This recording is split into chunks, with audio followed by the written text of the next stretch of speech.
Congress party ఎన్నికల ప్రచారంలో దూకుడుగా వ్యవహరిస్తోంది. ఇప్పటికే రాహుల్ గాంధీ, ప్రియాంక గాంధీలు తెలంగాణలో పర్యటించి పార్టీ కేడర్లో కొత్త జోష్ నింపారు. మొదటి విడతలో భాగంగా చేసినటువంటి ప్రచారంతో తెలంగాణలో కాంగ్రెస్ కాస్త మునుపటి కంటే జోష్లో కనిపిస్తోంది.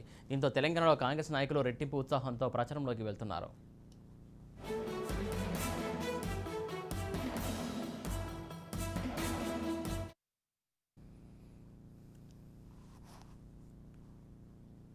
ఈ నేపథ్యంలోనే రెండో విడత ప్రచారానికి కీలక నేతలను రంగంలోకి దింపుతోంది కాంగ్రెస్.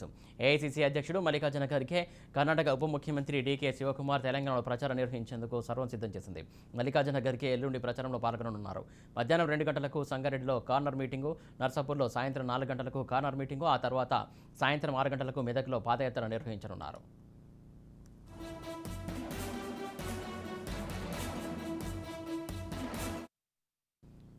ఇక దానికంటే ముందే అంటే రేపు కాంగ్రెస్ కీలక నేత కర్ణాటక డిప్యూటీ సీఎం డీకే శివకుమార్ తెలంగాణలో పర్యటించనున్నారు.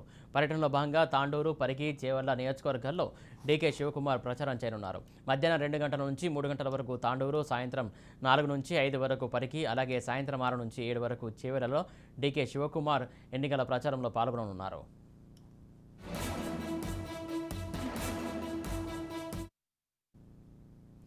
అయితే అటు కీలక నేతలు అయిన ఇందరిని కాంగ్రెస్ రెండో దశ ప్రచారానికి తీసుకొస్తుంది. కాంగ్రెస్ అగ్రనేతల్లో పర్యటనతో రాహుల్ గాంధీ తొలి విడతతో ఇచ్చినటువంటి జోష్ను కొనసాగిస్తూ ప్రజల్లోకి తీసుకెళ్లేందుకు కాంగ్రెస్ ప్రయత్నిస్తోంది. ఈ ఇద్దరి నేతల పర్యటనతో పార్టీలో జోష్ ఇంకాస్త పెరుగుతోందని కాంగ్రెస్ భావిస్తోంది. వీరి తర్వాత కొల్లాపూర్లో ప్రియాంక గాంధీతో బహిరంగ సభ, నామినేషన్ల ప్రక్రియ తర్వాత సోనియా గాంధీని రంగంలోకి దింపాలని కాంగ్రెస్ ప్లాన్ చేస్తుంది. మరి వరుసగా జాతీయ నేతల పర్యటనతో కాంగ్రెస్ ప్రజలను ఏమాత్రం చేరువవుతుందో చూడాలి.